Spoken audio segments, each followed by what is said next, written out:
وصال ہوا، جب آپ کا، اب دیکھیے غور کیجئے گا، نبی کیا جسد کا، نبی کا شان رتبہ، کہ جب آپ کا وصال ہوا تو لوگوں میں جھگڑا ہو گیا تھا۔ کچھ لوگ کہتے تھے کہ یوسف کو ہم اپنے محلے میں دفنائیں گے، حضرت یوسف کا ہم اپنے محلے میں، کیونکہ حضرت یوسف کا حسن دیکھا انہوں نے، سیرت و صورت دیکھی، اور آپ کی برکات ایسی دیکھی تھی کہ پیارے یوسف، ارے لوگوں جس علاقے سے گزر جاتے تھے وہاں کے سوکھے درخت بھی خدا حرے کر دیتا تھا۔ یہ یوسف کا رتبہ ہے، یہ حضرت یوسف کی شان ہے کہ جس طرف سے آپ کی سواری، آپ پیادہ چل پڑتے تھے، جس راہ سے گزرتے تھے اس راہ کے سوکھے درخت بھی میرے رب حرے کر دیتا تھا، وہاں خوشحالی بھیج دیتا تھا۔ تو سارے لوگ اپنے اپنے علاقے کے لوگ، وزراء سب اکٹھے ہو گئے تھے کہ ہم ان کو اپنے علاقے میں لے آئیں گے، ہم اپنے علاقے میں، اپنے محلے میں ان کا مزار بنائیں گے۔ تو کسی نے کیا خوب کہا کہ دریائے نیل میں، دریائے نیل کے اندر ہم ان کا مزار بناتے ہیں، دریائے نیل میں ان کا مزار بناتے۔ کیوں؟ فرمایا اس لیے جہاں ان کا مزار ہے تو وہاں دریا ہے، اب دریا کا پانی ان کے مزار کو لگے گا تو ہر کسی کے علاقے میں آیا، ہر کسی کو اس کی برکت ملتی رہے گی۔ حضرت یوسف علیہ السلام وصال سے پہلے آپ نے، جب آپ کا وصال ہوا تو 2 بیٹے، ایک بیٹی آپ نے چھوڑی، تو ان میں سے جو بیٹی تھی وہ بھی نبی کی بیوی بنی۔ ہاں دیکھو رتبہ دیکھو، داماد بھی نبی ہے، داماد بھی نبی ہے، حضرت یوسف خود نبی، داماد نبی، باپا حضرت یعقوب نبی، دادا حضرت اسحاق نبی، اسحاق کا بھائی اسماعیل نبی، اسماعیل کا بابا حضرت ابراہیم بھی نبی۔ نبوت تو دیکھیے، اچھا اللہ نے جو آپ کو بیٹے دیے ان میں بھی دیکھیے، آپ کو اللہ نے 2 بیٹے دیے، ان میں سے ایک بیٹا تھا افرائیم، افرائیم کو اللہ نے ایک بیٹا دیا، اس کا نام نون رکھا، نون کو اللہ نے بیٹا دیا، اسے رکھا یوشع، یوشع بن نون، یوشع بن نون حضرت موسیٰ کا خادم بنا، جو مچھلی ساتھ لے کے دریا پر چلا تھا حضرت خضر کو ملاقات کرنے کی۔ تو اتنی بڑا رتبہ، آپ کو دفنا دیا دریا کے اندر۔ جب بنی اسرائیل کو حضرت موسیٰ لے کر چلے تھے راستے کے اندر، تو اللہ نے فرمایا تھا اے پیارے موسیٰ، اسی درمیان میں میرا یوسف رہتا ہے، اسے بھی لیتے جانا، اسے بھی لیتے جانا۔ اس سے پہلے میں آپ کو عرض کروں کہ حضرت، ایک روایت میں آتا ہے کہ حضرت یوسف علیہ السلام کا مزار دریائے نیل کے دائیں کروٹ بنا، دریا کی دائیں کروٹ بنا، تو دائیں طرف سارا ہرا ہرا تھا، ساری ہریالی تھی، تو بائیں طرف والے خشکی کے عالم میں تھے۔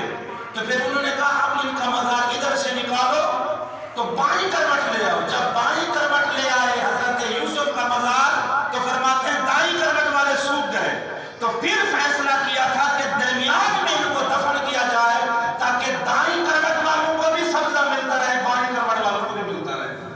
پھر حضرت موسیٰ علیہ السلام جب آئے تھے تو انہوں نے پوچھا تھا کہ اللہ نے مجھے حکم دیا ہے کہ اسی دریا میں سے یوسف کا تابوت بھی ساتھ لیتے جاؤ، کہاں ہے وہ تابوت؟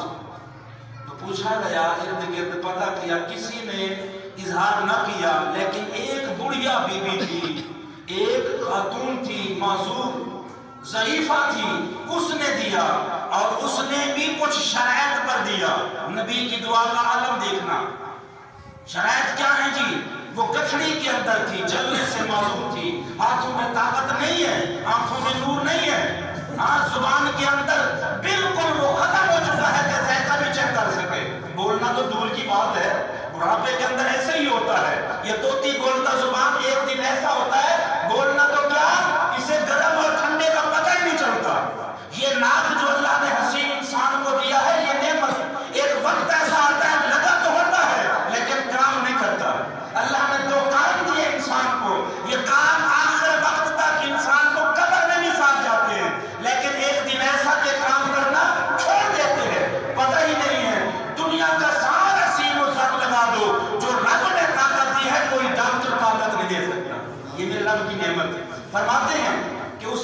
سے پوچھا بتاؤ، اس بیوی نے کہا میرے شرائط ہیں، سب سے پہلی شرط یہ ہے کہ میں جوان ہو جاؤں. توجہ ہے، بوڑھا آدمی واپس پلٹ آئے. آگے بھی موسیٰ کلیم تھے، نبی تھا نا، کوئی یہاں مولوی تو نہیں تھا جس طرح آج کہتے ہیں جنازے کے بعد دعا نہ مانگو. وہ سچ کہتے ہیں، اس لیے ان کی مانی نہیں جاتی. وہ کہتے ہیں مانو ہی نہ. اہل سنت کا عقیدہ ہے ہر وقت اپنے مرحومین کے لیے مانگو.